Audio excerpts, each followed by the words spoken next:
des membres du bureau exécutif national du parti, au nom du bureau politique du parti et à mon nom propre, je saisis cette heureuse rencontre pour vous exprimer les félicitations du parti à chacun de vous et à tout le groupe pour les résultats de cette élection. J'ai eu l'opportunité il y a quelques jours de faire les commentaires généraux. Vous les avez écoutés sur les résultats nationaux, la performance de la mouvance, le sens de cette élection pour cette mouvance, pour le président de la République, mais aussi les messages que nous pouvons, les premiers messages que nous pouvons tirer de cette élection. L'objet de la présente rencontre, je veux le rappeler, est le démarrage de l'accomplissement des premières formalités administratives relatives à votre installation, dont la cérémonie se déroulera le dimanche 12 février 2023. Nous avons reçu un courrier de l'Assemblée nationale à cet effet et la direction du parti a jugé propice cette rencontre pour vous entretenir non seulement de ces formalités, mais sur un certain nombre de sujets relatifs à votre statut de député, aux droits et obligations liés à ce statut, ainsi qu'à votre engagement vis-à-vis du parti, vis-à-vis du bloc républicain. Chers camarades, en décidant de vous entretenir sur ces différentes préoccupations qui urgent en raison de l'imminence de l'installation de la nouvelle législature, il ne nous a pas échappé, au niveau du parti, la nécessité d'organiser très bientôt un séminaire atelier sur l'évaluation de la campagne. C'est indispensable, je l'ai rappelé aussi à l'occasion de ce point de presse et je l'ai dit dans un message qui a été adressé à tous les coordonnateurs. Nous allons faire cette évaluation en 2 étapes. Au niveau de chaque circonscription, chacun de nous doit retourner à cette base pour faire l'évaluation, examiner les résultats que nous avons eus au niveau de la circonscription, examiner ce qui a marché, parce qu'il y en a, examiner aussi ce qui n'a pas marché, faire notre autocritique et tirer les leçons pour le futur du parti. Parce que cette élection n'est qu'une étape pour le parti. Le bloc républicain va continuer de travailler pour être toujours plus fort. Le séminaire donc national va suivre ces séminaires ateliers de circonscription où nous allons consolider donc tous les messages qui ont été reçus de chaque circonscription à l'occasion de ce séminaire atelier pour examiner là également sur le plan national quelles sont les leçons, quels sont les messages que nous tirons de ce scrutin. Donc dans cette perspective, il est déjà lancé l'opération et j'ai demandé au secrétaire administratif du parti de transmettre à chaque coordonnateur national, de circonscription, une fiche qui va nous permettre d'organiser, disons, les renseignements à obtenir à la fin de ces différentes consultations. Si nous n'avons pas une matrice, ça va être difficile après de consolider les messages que nous tirons de chaque circonscription.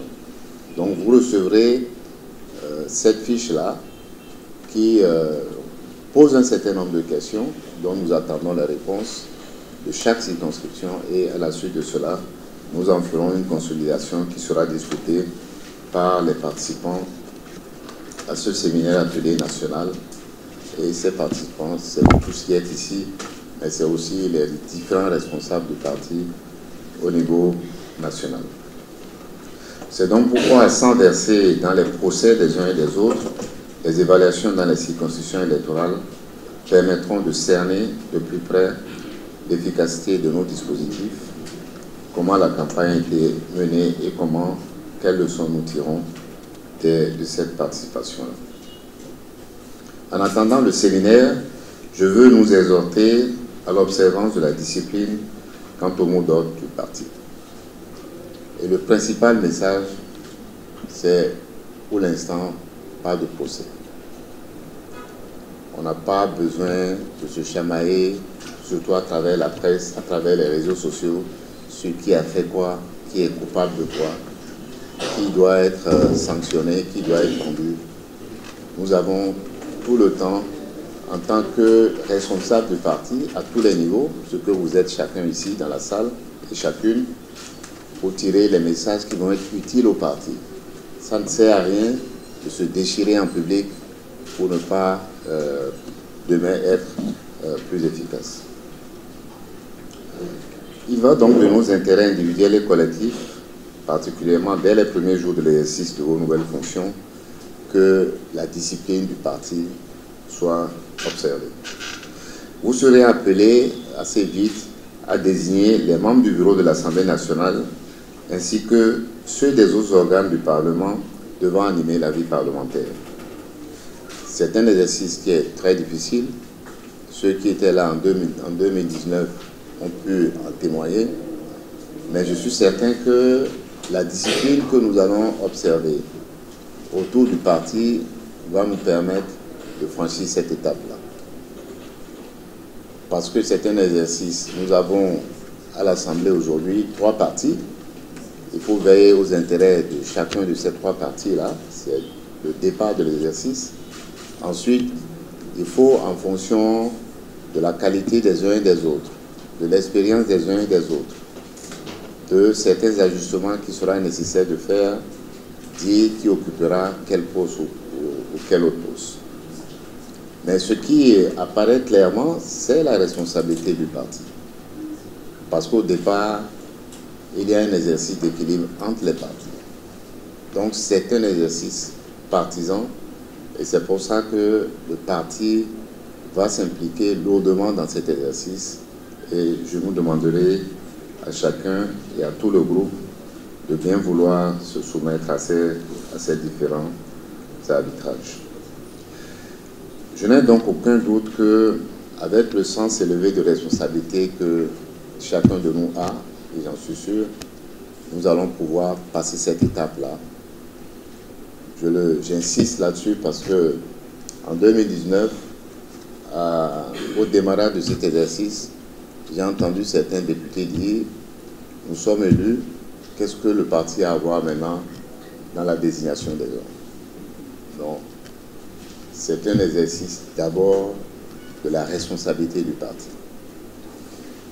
C'est donc fort de cette assurance que je veux nous exhorter à commencer par remplir les formalités qui feront de nous, à partir du 12 février, les députés de la 9e législature de l'Assemblée nationale.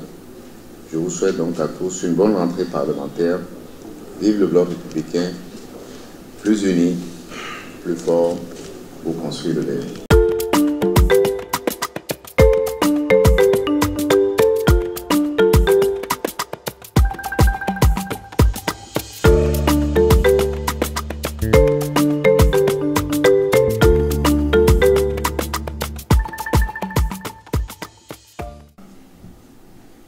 Nous allons saluer les réformes du chef de l'État qui ont permis à ce que, aujourd'hui, les suppléants aient une autre considération au niveau de l'Assemblée nationale. Sinon, avant, à aucune installation, on ne pouvait compter les suppléants. Le suppléant faisait ce qu'il voulait, tout sauf s'intéresser à l'actualité parlementaire jusqu'à ce que le titulaire cède la place. Mais aujourd'hui, avec la réforme, les suppléants sont faits pour entretenir le siège. Quand on dit le siège, c'est au niveau des circonscriptions. Alors,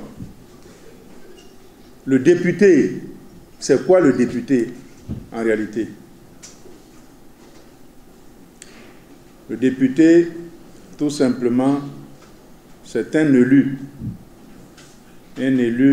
du peuple qui est chargé de voter les lois et de contrôler l'action du gouvernement. C'est tout simple comme ça. Hein. Voter les lois, élus d'abord, voter les lois et contrôler l'action du gouvernement. Pour ce qui nous concerne ici, je vais beaucoup plus développer ce que c'est qu'un élu du peuple. Voter les lois, contrôler l'action du gouvernement, nous allons laisser beaucoup plus cette formation fondamentale au Parlement. Parce que le rôle du parti, c'est de faire des élus. Faire des élus, ça suppose qu'à chaque fois que quelqu'un est élu, il doit savoir pourquoi il est élu. Il est élu pour quelle fonction? C'est bien ça. Notre Constitution le prévoit clairement. Ce sont les partis politiques qui concourent à l'animation de la vie politique et qui concourent également au suffrage. C'est pour ça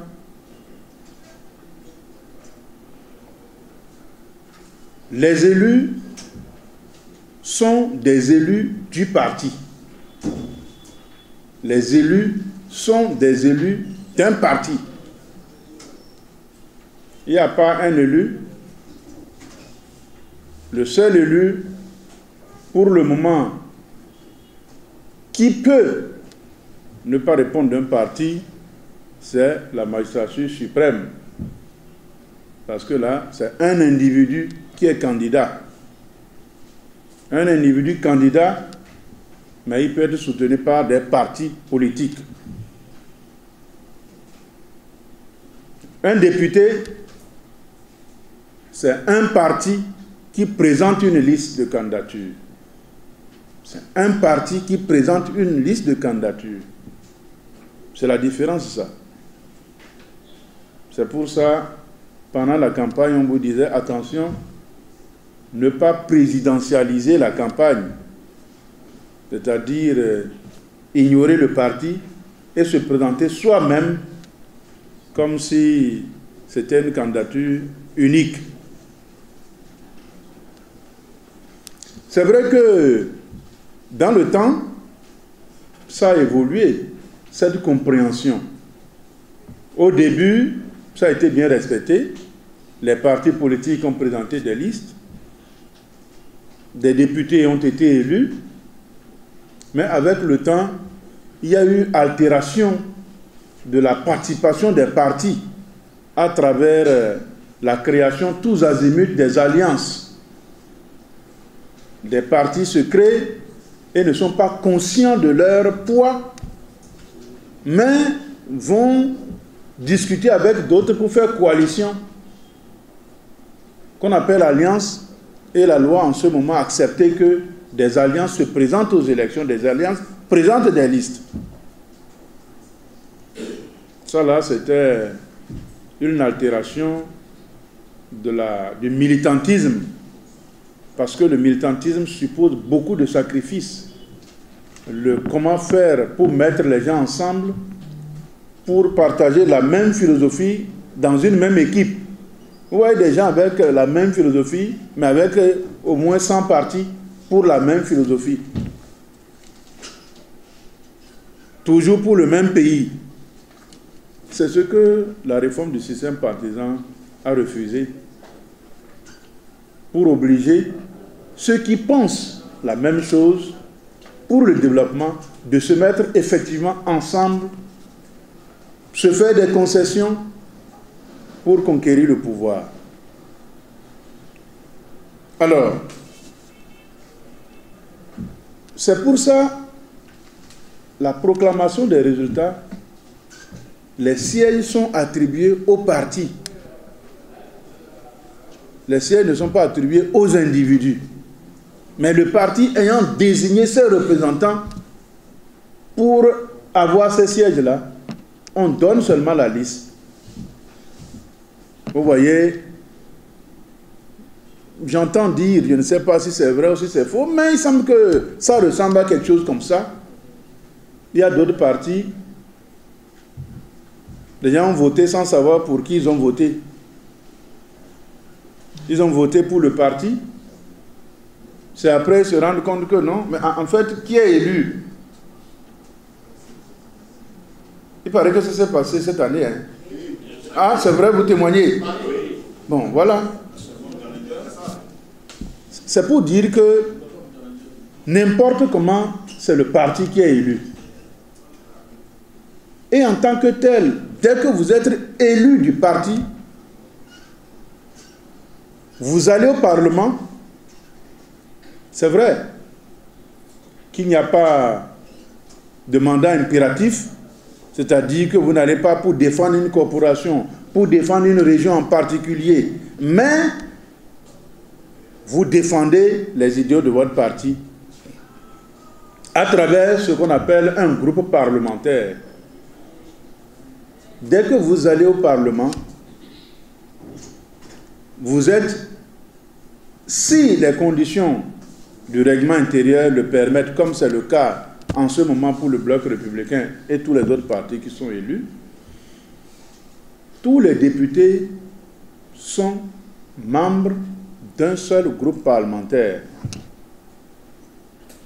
Avant, pour les anciens là, c'est-à-dire les vieux mandats, une fois élu comme ça, on est 28. On sait que le règlement intérieur dit 10% des députés peuvent faire un groupe parlementaire. Dans le même parti, des gens créent des affiliations pour faire des petits groupes et aller s'isoler des autres et faire des groupes parlementaires. Ça ne renforce pas l'équilibre du parti.